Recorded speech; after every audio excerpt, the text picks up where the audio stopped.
할렐루야. 네, 오늘은 욥기 22장부터 28장까지 욥과 친구들의 이제 세 번째 이 논쟁을 보도록 하겠습니다. 먼저 지난 시간에 이제 친구들이 이렇게 친구가 말하면 욥이 대답하고 친구가 말하면 욥이 대답하는 이런 사이클을 두 번 돌아갔어요. 그리고 오늘 이제 세 번째인데 뭐 크게 이전과 내용이 이렇게 다르진 않습니다. 다만 마지막 친구였던 소발이 빠졌다는 정도. 그리고 또 중요한 변화가 이제 이런 게 되겠네요. 우리가 누군가랑 얘기를 하다가 이제 좀 의견이 충돌되게 되고, 그리고 대화를 하다가 보면 점점 우리의 감정이 섞이게 되고, 그러면 이게 막 격양되잖아요. 화라든지 이런 거친 표현 이런 게 갈수록 줄어드는 게 아니라 더 강해지게 되죠. 근데 욥이 이 친구들과 이렇게 논쟁하는 장면도 마찬가지입니다. 이 친구들의 표현들이 점점 더 거칠어지고 있습니다. 뭐 저도 이제 히브리어를 잘 한다면 그 원문에 담겨 있는 그런 표현 기법들을 통해서 더 그런 걸 느낄 수가 있을 텐데 아쉽게도 그렇진 못하죠. 아무튼 어떤 식으로 또 이렇게 대화가 이어져 가는지 한번 보도록 하겠습니다. 먼저 엘리바스, 가장 나이가 많았던 친구라고 말하는 엘리바스의 내용입니다. 엘리바스는 이미 보면 욥의 죄를 확신하고 있습니다. 이런 표현들을 어디서 찾을 수 있냐면 4절에 보면 하나님이 너를 책망하시며 너를 신문하심이 너의 경건함 때문이냐. 그러니까 네가 그럼 지금 이런 고통의 자리에 빠지게 된 것이 네가 경건하기 때문이냐. 5절에 내 악이 크지 않으냐. 내 악이 끝이 없느니라. 네, 이제 그렇죠. 처음에 엘리바스의 표현이 이렇지 않았어요. 그런데 서로 계속 논쟁을 주고받다가 이들도 욥을 공격하고 또 욥도 이들을 공격하다 보니 이제는 뭐 완전 결론이 내려졌습니다. 너는 죄를 지었다. 너는 지금 죄 때문에 그렇게 된 거다라고 완전히 결정을 지었고요. 심지어 욥의 죄목들까지 나왔습니다. 너는 까닭 없이 형제들을 볼모로 잡았고 헐벗은 자의 의복을 벗기고 목마른 자에게 물을 주지 않았고 줄인 자에게 음식을 주지도 않았다. 그리고 권세 있는 사람한테 빌붙였고 과부를 빈손으로 돌려보내고 고아의 팔을 꺾었다. 그러므로 이제 10절에 보면 그렇기 때문에 올무들이 너를 둘렀고 두려움이 너를 엄습하고 그런 어려움들이 홍수와 같이 덮쳐진 것이다. 바로 너의 죄 때문에 너는 그렇게 되었다라고 아주 확정을 지어버리죠. 참 무섭습니다. 그러니까 말싸움으로 가능성에 대해서 얘기하던 친구들이 이제는 욥과의 다툼이 이제 좀 심해지니까 아예 결정을 내렸어요. 욥 너는 100% 죄인이야. 그래서 지금 그렇게 된 거야 라고 말하고 있습니다. 그러면서 또 하나님에 대한 이야기들을 이제 그 뒤에 쭉 이야기하죠. 하나님이 언제 그 악인들을 형통하게 하셨냐. 네 말대로 하나님이 악인들을 잘 먹고 잘 살게 언제 그렇게 하셨냐. 사실 욥은 일상에서 벌어지는 일들에 대해서 말한 거예요. 실제로도 그렇잖아요. 악인이라고 무조건 가난하게 사는 건 아니고 무조건 겉보기에 불행하게 사는 것이 아니고 나름대로 누릴 거 다 누리다가 그 다음에 오랫동안 장수하다가 죽는 그런 악인들이 있는데 욥의 이 이야기를 엘리바스가 전혀 받아들이지 않고 이것을 마치 욥이 변명하는 것처럼 듣게 되는 겁니다. 그러니 욥, 너 같은 악인들은 반드시 하나님이 심판할 것이니 회개하고 깨끗해져라. 그래야 너는 구원을 받을 수 있을 것이다. 30절에 이제 이런 결론을 내리게 되죠. 이 말을 들은 욥의 마음이 참 기가 막혔겠죠. 그래서 욥이 대답합니다.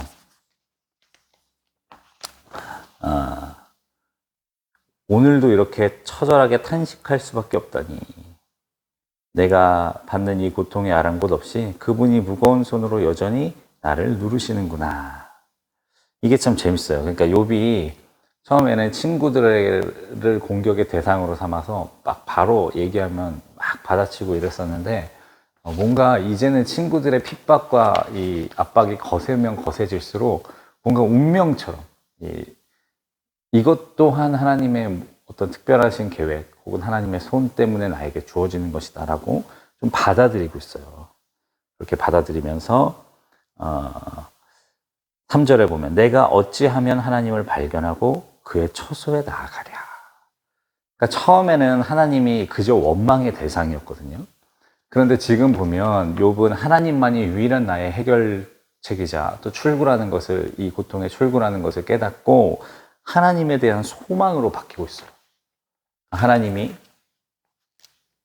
욥에게 하나님은 원망의 대상이었는데 이 시간이 지나고 벌써 세 번째 친구들과의 논쟁을 통해서 소망의 대상으로 바뀌게 됩니다. 사실 이 변화가 우리가 욥기를 보는 가장 중요한 이유이기도 합니다. 저도 이제 들은 건데 정확히 그 장면이 기억이 안 나요. 이게 아마 그 유대인 포로들의 책 가운데 나오는 내용인데 유대인들이 이제 하나님을 재판을 했대요. 그러니까 그 포로 수용소에 잡혀서 그 나치 포로 수용소에 잡혀서 하나님에 대한 재판을 밤에 자기들끼리 열었답니다. 결론은 어떻게 됐을까요? 하나님 유죄. 하나님이 잘못하셨다. 결론이 내렸어요. 그럼 이걸로 끝나느냐? 그렇지 않았어요. 그들이 그러고 나서도 하나님을 찬송했대요. 이게 참 우리들의 모습인 것 같아요. 우리가 이제 이유를 알 수 없는 고통 속에 빠지게 되면 처음엔 하나님이 원망의 대상이 됩니다. 왜냐면 우리의 인생의 그 모든 결과가, 모든 이런 현상들은 사실은 하나님과 연결되어 있다는 것을 우리는 다 알고 있거든요. 그런데 처음에는 원망으로 시작됐던 이 우리들의 탄식이 하나님에 대해서 계속 생각하고 막 자기들끼리 재판을 했다 그랬으면 얼마나 하나님에 대해서 논박을 했겠어요. 그런데 자꾸 하나님에 대한 이야기들로 막 내려가다가 보면 결국 우리의 구원은 하나님밖에 없구나. 다시 하나님을 소망의 대상으로 찾게 되는 이런 욥과 같은 모습, 변화가 우리 안에서 일어나는 것이죠. 그러면서 욥이 또 이렇게 말합니다. 그가 큰 권능을 가지시고 나와 더불어 다투시겠느냐? 아니다. 도리어 내 말을 들으실 것이다. 하나님에 대한 이미지도 조금씩 바뀌고 있습니다. 하나님이 마치 벌레만도 못한 자신을 괴롭히는 걸 즐겨 하시는 분처럼 느꼈던 욥이었는데 여기 보니까 하나님은 위대하고 대단하신 분이지만 나와 다투길 기뻐하지 않으시고 내 말을 들으시기를 기뻐하신다. 이렇게 하나님에 대한 이미지도 함께 바뀌어가고 있습니다. 그러면서 아주 아름다운 고백을 이제 10절에 하죠. 그러나 내가 가는 길을 그가 아시나니 그가 나를 단련하신 후에는 내가 순금같이 되어 나오리라. 이건 사실 고통 속에서 욥이 순간순간 주신 그 은혜와 지혜로 나온 말이었는데 어떻게 보면 욥기의 핵심이라고 말할 수 있습니다. 이 23장 10절은 욥기를 관통하고 있는 아주 중요한 성경 구절 중에 하나예요. 그러나 내가 가는 그 길을 그가 아시나니. 그러니까 욥은 몰라요. 욥의 친구들도 모릅니다. 그리고 이 땅의 지혜자라는 사람들도 몰라요.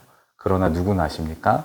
하나님은 아십니다. 그리고 하나님께서는 나를 이 고통과 어려움을 통해서 망가뜨리시는 것이 아니라 어떻게 합니까? 단련하십니다. 단련하고 정금과 같이 거룩하고 깨끗하게 만들어 주시는 거예요. 그리고 나서 내가 순금같이 정말 아름다운 그 정결한 모습으로 하나님 앞에 나아갈 것이다 라고 욥이 고백하고 있습니다. 이 성경 구절 다시 봐도 은혜가 됩니다. 네, 이렇게 이 성경 구절로 만들어진 찬송도 있죠. 네. 그렇지만 그 뒤에 내용도 봐야 됩니다. 욥이 이렇게 해서 딱 마침표를 찍고 욥기가 딱 덮어졌으면 아름답긴 하지만 사실 저 개인적으로는 그렇게 와닿지 않았을 것 같아요. 근데 욥이 어떻게 됩니까? 다시 원망의 자리로 돌아갑니다. 네. 하나님이 16절에 하나님이 나의 마음을 약하게 하시며 전능자가 나를 두렵게 하셨나니 이는 내가 두려워하는 것이 어둠 때문이나 흑암이 내 얼굴을 가렸을 때문이 아니라 하나님 때문이다. 이렇게 다시 원망의 자리로 돌아가고 있어요. 제가 지난 시간에 그 사이클을 그려드렸어요. 이제 탄원시의 구조를 말씀드리면서 이렇게 계속 욥이 탄식하고 정죄당하고 그러다가도 또 기억을 해내고 하나님에 대한 생각을 하고 말씀을 떠올리고 다시 소망으로 돌아가는, 그랬다가 그 소망의 상태에서 다시 탄식과 절망으로 넘어가는, 이게 굴러가면서 하나님께 간다 그랬잖아요. 바로 여기서도 마찬가지의 일들이 일어나고 있는 것이죠. 그러면서 이제 욥이 이제 쭉 설명을 하는 거예요. 하나님이 정말 이 세상에 너무너무 힘든 상황에 처해 있고 억울한 상황에 처해 있는 사람들이 있는데, 여기 나오는 표현처럼 고아, 또 가난한, 권리를 빼앗긴 가난한 사람들, 그 다음에 일거리를 찾으려 하다 일거리를 찾을 수 없는 그런 가난한 사람들, 또 잠자리에도 덮을 이불이 없는 그런 이웃들이 분명히 존재하는데 왜 하나님이 이런 사람들을 그대로 내버려 두실까? 그리고 그들을 학대하고 괴롭히는 이들을 왜 그대로 두실까? 이제 욥이 또 이런 하나님에 대한 의문과 원망이 또 그 안에서 올라오는 것이죠. 그러면서 12절에 보면 성중에서 죽어가는 사람들이 신음하며 상한 자가 부르짖으나 하나님이 그들의 참상을 보지 아니하시느니라. 하나님이 고통 속에 빠진 사람들을 외면하고 계시다. 이렇게 얘기하고 있어요. 사실 이것은 욥의 마음이죠. 하나님이 자기에 대해서 얼굴을 돌리신 것 같은, 자기의 상황과 처지를 전혀 헤아려 주지 않으시는 것 같은 또 마음으로 욥이 들어가는 거예요. 그 안으로 들어가고 있습니다.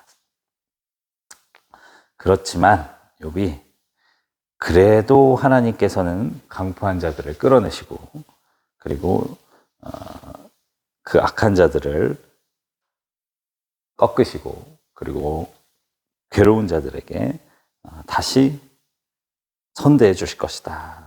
이제 그렇게 또 말하고 있어요. 그 표현이 이제 24절인데, 그것은 제가 이제 세 번역으로 읽어드리면, 악인들은 잠시 번영하다 곧 사라지고 풀처럼 마르고 시들고 곡식 이삭처럼 잘리는 법이다. 그래, 결국 악인들은 다 멸망하게 될 것이다. 그러면서 25절에 또 이런 말을 합니다. 가령 그렇지 않을지라도 능히 내 말을 거짓되다고 지적되거나 내 말을 헛되게 만들 자 누구랴. 내가 한 말은 다 옳다라고 말을 하는데, 사실 이런 표현들은 이 이야기를 듣고 있는 청자의 입장에 있는 욥의 세 친구들을 자극하기에 부족함이 없죠. 이 말을 들었으니 가만히 있을 친구들이 아니죠. 이제 빌닷이 나서서 마지막 말을 합니다. 굉장히 짧아요. 하나님은 주권과 위엄을 가지셨고 높은 곳에서 평화를 베푸신다.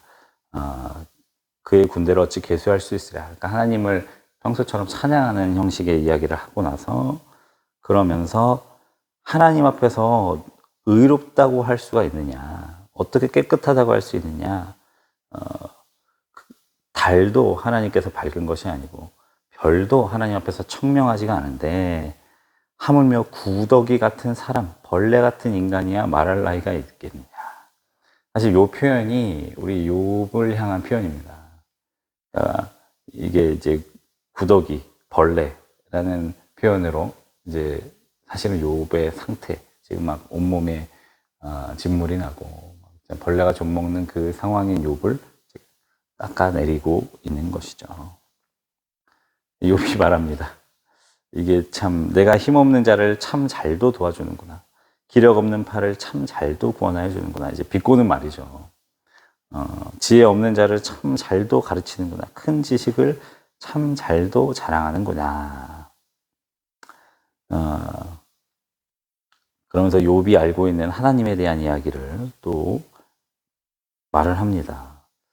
근데 제 재밌는 표현이 있어요. 7절에 보면 땅을 아무것도 없는 곳에 매다시며, 7절에 보면 이 땅덩이를 빈 곳에 매달아 놓으셨다라고 되어 있어요. 이것 때문에 사실은 사실 성경이 우주에 대해서 아주 잘 설명하고 있다라고 말하는 근거가 되기도 합니다. 모든 우리 지구도 사실 떠 있잖아요. 하나님께서 알 수 없는 그 거대한 힘으로 이 온 우주 만물을 운행시키시면서 공중에 이 지구가 떠서 자전하고 공전하도록 이렇게 만들어 놓으셨는데, 이제 이 말씀이 그 근거가 된다라고 이야기하는 성경학자들도 있습니다. 아무튼 하나님께서 얼마나 전능하고 위대하신 분이신가에 대해서 26절에 쭉 설명하고 27장에 대해서 그동안 쭉 들었던 이제 그 친구들의 말에 대해서 거의 최종적으로 욥이 변론을 하게 됩니다. 1절에 욥이 또 풍자하여 이르되라고 되어 있는데 여기서 이제 풍자라는 말은 비유라고 또 새 번역에는 번역이 되어 있어요. 근데 이것은 이제 다양한 뜻이 있습니다. 이제 마샬이라는 히브리어인데 이 히브리어의 뜻은 이제 신탁, 그리고 또 지혜로운 말, 잠언, 뭐 이런 지혜에 관련된 말.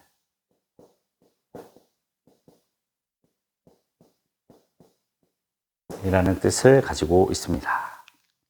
이제부터 욥이 그 친구들의 지혜가 아닌 자신이 알고 있는 그 지혜들에 대해서 이제 말하는 시간이 된 것입니다.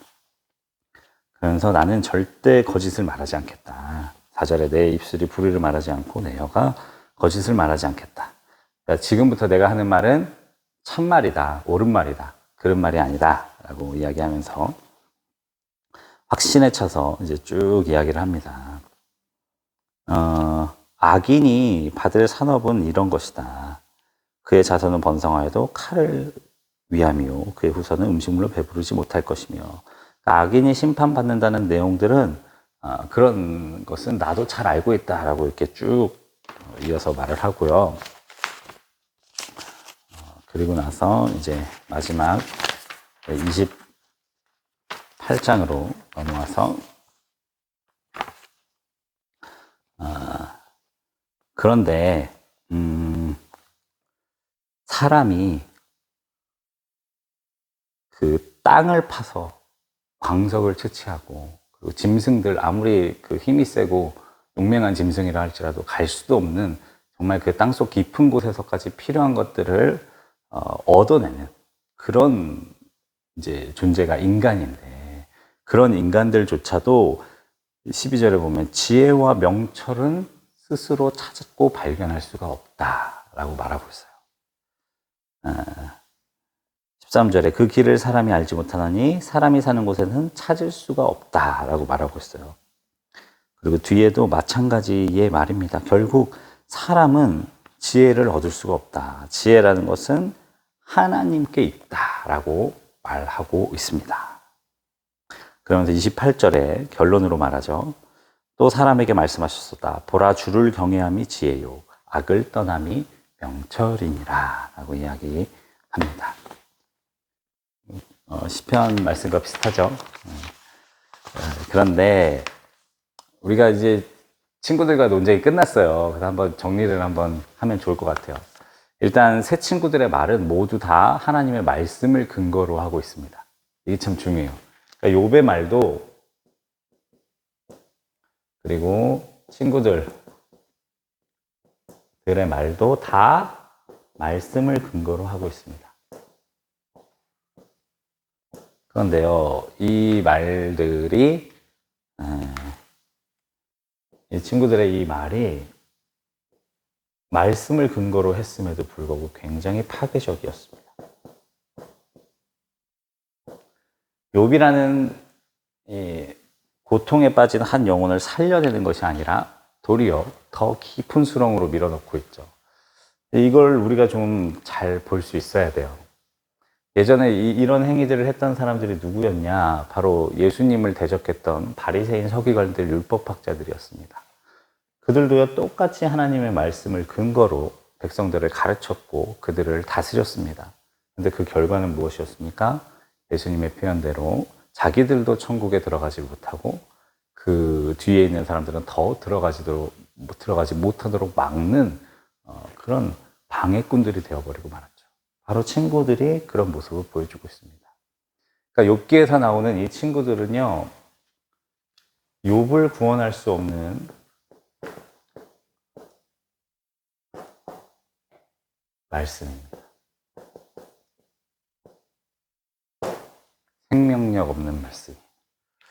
우리도 절망 속에 빠지면요, 욥의 친구들 같은 상황에 들어갑니다. 그래서 어떤 성경학자는요, 욥과 세 친구들의 대화를 실제로 그 세 친구들이 욥을 찾아온 것이 아니라 욥의 내면 안에서, 그러니까 욥의 정신 세계 안에서 일어난 일종의 정신분열 현상이라고 보고 있어요. 그러니까 욥이라는 그 고통 속에 빠져 있는 자아와 그리고 그런 욥의 상태를 도무지 이해할 수 없어서 오히려 욥을 공격하고 있는 또 다른 자아가 그 안에서 충돌하고 있다고 보는 것이죠. 근데 충분히 일리가 있는 성경 해석이라고 저도 생각을 합니다. 이 말은 바로 정말 우리를 구원할 수 있는 그런 생명의 말씀은요, 그 욥의 친구들이 말하는 말의 껍데기가 아니라는 것이에요.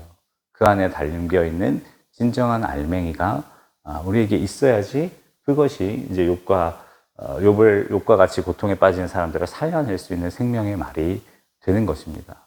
그 근거는 무엇입니까? 언제나 성경의 결론은 같지만 결국 이제 이 사랑이라는 것이죠. 예수 그리스도께서 우리에게 보여주신, 하나님께서 우리에게 보여주신 그 사랑이 바로 이 성경 말씀 해석의 어떻게 보면 가장 중요한 키포인트며, 이것이 빠진 말씀이라는 건 결국 사람을 오히려 더 깊은 절망 속에 빠뜨리게 되는 것입니다.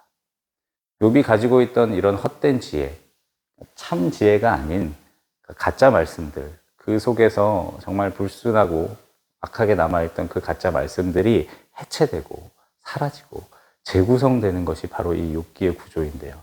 우리가 이 욥기의 말씀을 보면서 우리 안에서도 이런 일들이 일어나야 하겠습니다.